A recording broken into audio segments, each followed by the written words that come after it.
now, and you are tuned to School Radio's most popular talk show of the town. Sit and talk over a cup of tea, and I am your favorite host, Harley.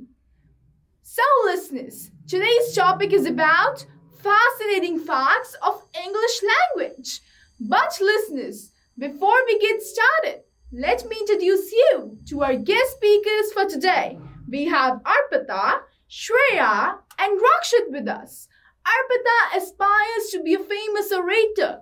Shreya and Rakshit wish to be a well-known motivational speakers. And with such great speakers, I must say, we'll have a rocking show today. So gear up and cheer up as we get started.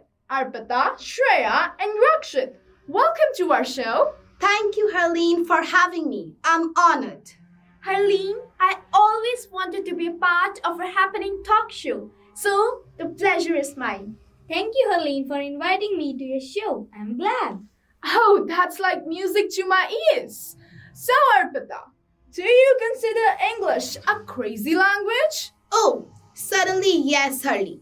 The rules of English are so fascinating. For example, the plural of house is houses, but the plural of mouse is not mouses, it's mice. Similarly, the plural of box is boxes, but the plural of ox is not oxes, it's oxen. So, isn't that crazy? Absolutely yes, Arpita. When it comes to English, it bends all rules. So, Shreya, what do you say on this? Well, I couldn't agree more. English language has so many exceptions to set rules. At one point, you feel like you have mastered the phonics and pronunciation, and then suddenly you come across the words like psychology or pneumonia. These silent letters are so confusing. I mean, what's the need of silent letter P in these words? Don't you think it's bizarre? Yeah, so true. To be honest, I struggle a lot with spellings of English. Words like psychiatrist and conscience.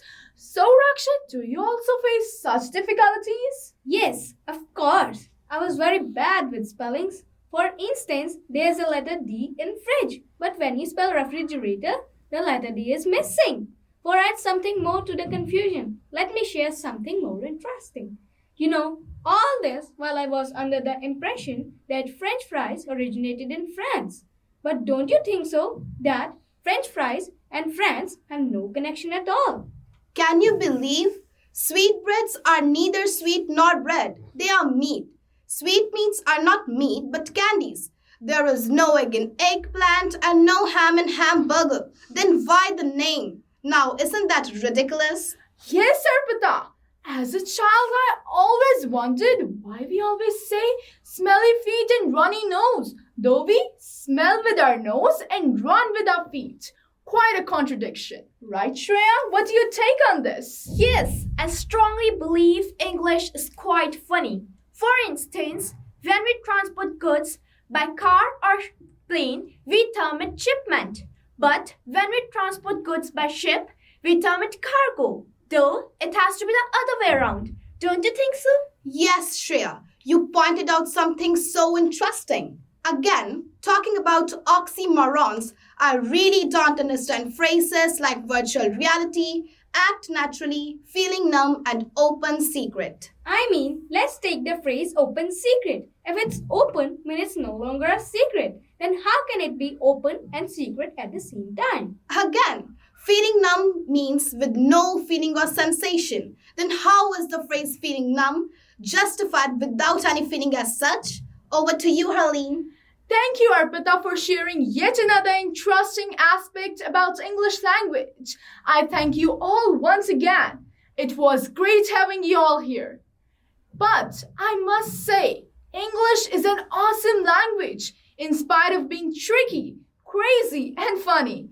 It is a language of business, computers, aviation, and what's not. More than 82% people all over the world use English to communicate. It is a global language. The faster you master it, the brighter your future would be. So, listeners, it's time to play a simple game and wrap up our show. So, here's a task for you.